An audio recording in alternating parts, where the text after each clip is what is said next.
Sa akin nga yung mas fundamental na tanong kanina tungkol dun sa belief at dun sa knowing ay kung yung mga bagay ba na hindi natin kayang arukin dahil hindi natin siya nararamdaman, nakikita, naaamoy o na nararanasan ay hindi ba totoo. 'Di ba? Karaniwan kasi palagay ko, yung ating difficulty is that we tend to conflate things. Because we have a limited sense of knowing, we think it is not true. But these two are not the same. Ibig ko sabihin, yung katotohanan, yung reality, is independent of myself being the observer of reality. It doesn't mean that because I cannot observe reality, it does not happen. It's just that I am limited. So ang karaniwan na fallacy natin bilang mga nag-iisip at bilang mga rational beings, na pagpapalit natin yung ating tinatawag na epistemology at yung ontology, na pagbabaligtad natin yan. Ano yung mga bagay na totoo na maaaring nandyan ay nililimitahan natin dun sa kung ano yung kaya nating arukin. Halimbawa, yung kanina na paulit-ulit nating pinagtatalunan, hindi naman, wala namang masamang ginawa sa akin si Beth. Ibig bang sabihin, hindi siya masamang tao? Hindi. Ibig bang sabihin, hindi naman pinatay yung kapatid kong adik ni Duterte? Ibig bang sabihin, walang pinatay na adik si Duterte? Hindi. 'Di ba? Yung ating observations ay hindi nagdidikta kung ano yung totoo. In a sense, we can say that reality can be assumed in many different levels, 'di ba? Merong katotohanan na nararanasan mo. 'Di ba? Reality 'yon. Halimbawa, magkakasama tayo ngayon. That's part of the reality.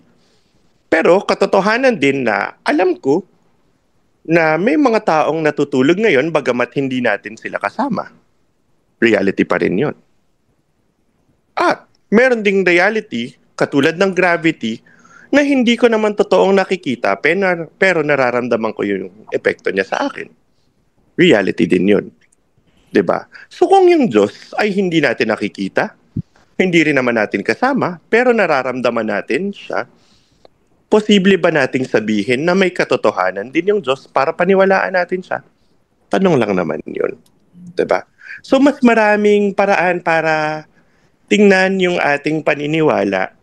Pero ang mahirap, kapag yung paniniwala natin ay nagdidikta lang sa atin kung ano yung totoo. Baka kasi napagbabaligtad natin yung ating kakayahang kilatisin yung kung ano yung totoo sa kung ano yung totoo talaga na pwede nating kilatisin. Ayun lang. Dalawa yung worldview na binanggit ng kapatid. Una, yung idealistic worldview tsaka yung materialistic worldview. So sa point of view ng idealistic, even if it is not material, it can exist. Sa materialistic naman, kailangan may material siya. Pero yun nga, medyo ano pa rin na yun, binary thinking pa din yun. Kasi meron pa rin middle ground. Yung mga dialectical materialist. Narinig mo na ba yun? Yung dialectic materialism ni Hindi ko tinutukoy si Hegel dito. Ang tinutukoy ko dito ay yung idea ng mga bagay. We can even talk about this from the lens of scientific fact. Diba? Gravity, ions, etc. Diba?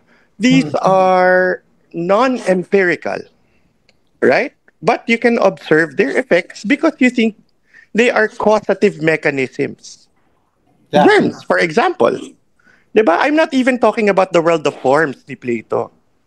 I'm just stating facts as it is. Ibig sabihin, ang gusto ko lang puntuhin, yun nga, wag nating pagbaligtarin yung limitations ng ating observations, yung ating ideas of knowing versus what is out there to know. Magkaiba yun, di ba?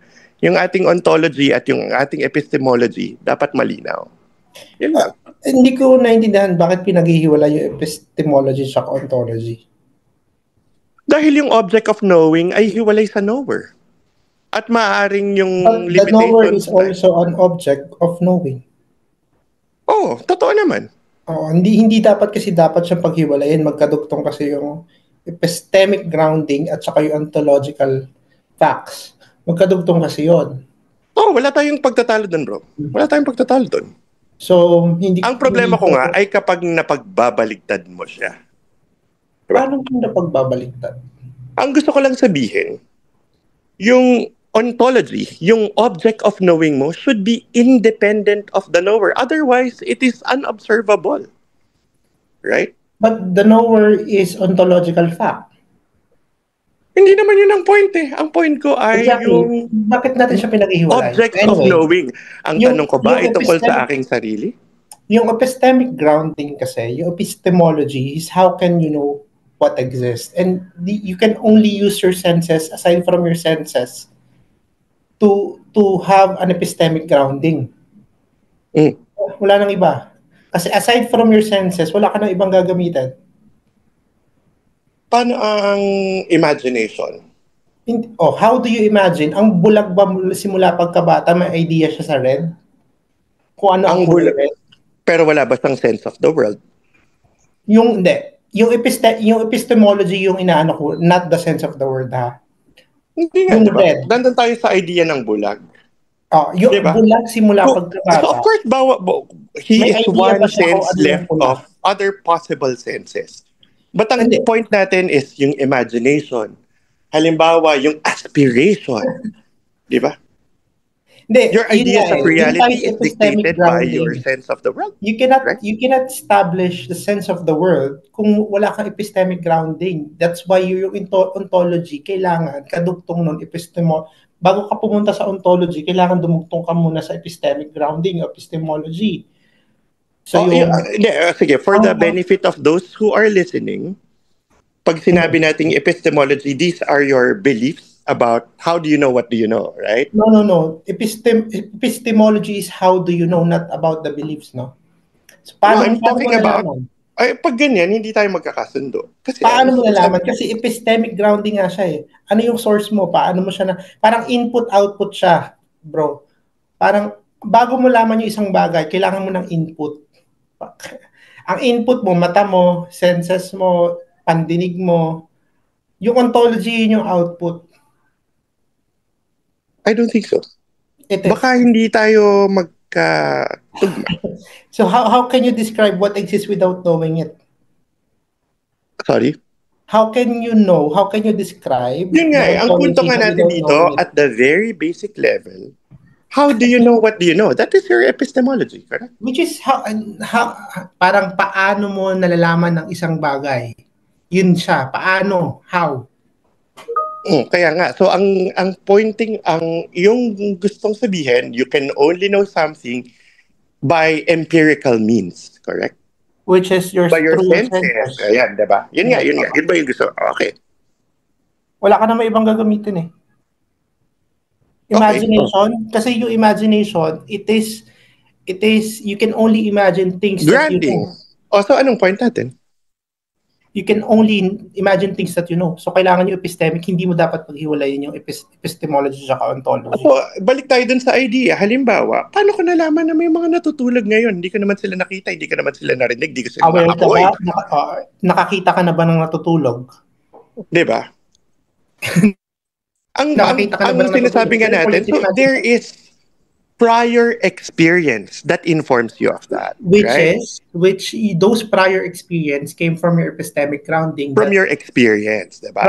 Yun ang point. Pero ang sinasabi natin, is it always what you see, what you hear, what you feel right now? O magkakatalo tayo dyan, diba? Hindi, diba? So that's clear. Okay, that's clear. Okay. Wala namang iba. Kaya nga sabi ko sa iyo, this is idealism versus materialism. Pero lagi mo tatandaan, merong middle ground. I don't think so. This is not about idealism, di ba? Ang so malinaw sa atin. Sabi mo nga kanina idea. Pero anyway, sige. So anong malinaw sa atin ngayon? Na hindi lang idealism at materialism. Dapat merong middle ground. Yun yung sinasabi mo eh. Na okay, we should be open on the idea that there is something even without the epistemic grounding. Okay, let's accept that. Now the question is, ano yung dapat mong unahin, yung material o yung idea? Yun yung pino-point out ko kanina eh. Na bago mo unahin yung mga hindi nakikita, unahin mo muna yung mga nakikita.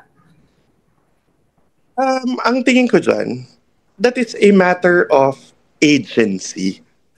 Diba? I don't even think that I'm even approaching that question of prioritizing kung anong dapat mong unahin o hindi. Nandun lang ako sa idea of what there is to know. It's not actually a priority, no?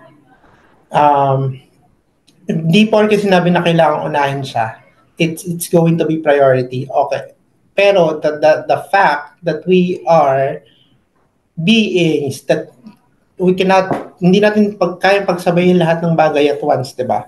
So, we need to put priority on some things that we should be prioritizing. People, rather than gods. Di ba? Unahin mo yung kapwa-tao mo bago yung Diyos. Serve your neighbor. Ano ba? Wala naman tayong ano doon. Wala tayong pagtatalo doon. Ang tinitingnan ko lang, it gives you, parang it lends a certain, kumbaga, how do I put that? Diba? I don't think it's wrong. Diba? And putting God at first over people does not mean that you are giving away much time away from these people. Kumbaga, yung pagmamahal ko sa Diyos ay hindi ibig sabihin nun na babawasan yung pagmamahal ko sa tao. I don't think so. Pwede ko bang i-test yun? Kasi ang tingin ko. Pwede ko bang i-test yun? Subukan natin, sige. Pwede din naman. Sabi ng Diyos, ito, totoo ng Diyos sa scenario na to, totoo ng Diyos. Kinausap ng Diyos. Ikaw mismo, putulin mo yung paa ng kapitbahay mo, sabi ng Diyos. Putulin mo yung paa ng kapitbahay mo. Diyos. Would you do it? Kung sabi ng Diyos ko, I don't think that is my idea of God. No, regardless if that is your idea of God or not. Pero yun kasi yung ginawa ng Diyos. Ang God ko ay God of goodness. Ganito right? na lang. Diba? It's a source of good. And if yun ang will ng God, and I think God is good, then that means that would lead to something good. Therefore, hindi mo inuna yung kapitbahay mo. Inuna mo yung Diyos. Inuna ko yung good ng kapitbahay ko because that God wills it and God is good. Di ba? Inuna, sa palagay mo, inuna mo, pinutol mo nga yung paa niya. Sinunod mo pa rin yung Diyos. So, ibig ko sabihin, ang priority mo, Diyos, hindi yung kapitbahay mo. Ang priority ko ay good. Yeah. It's not even a good or bad. Wala pa akong question. Pero again, on that very limited and that very, if you would say, deceiving, na ang question nga din, if it's a question of moral choice, wala pa akong question of moral choice. No, I'm not even that. Let me answer, diba? And I would like to put some nuance on that very simplistic example. Diba? Kasi if a moral agent such as myself, kung develop naman ang aking conscience, why will I do that? At bakit ko papayagan yung sarili ko? If by not asking, why would I ask?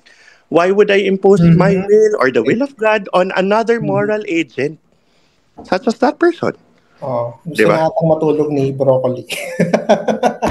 Anyway, okay. That's a good conversation, but I really like it, no? Pero that doesn't make sense. Likewise, diba? Ano kasi siya? That's a very deceiving example.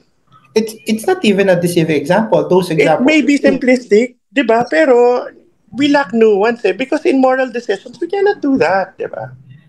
Diba? That's a very complicated matter, diba? You're dealing with somebody else's life. Maybe it is complicated to you because it's hard to answer. I answered it nga eh.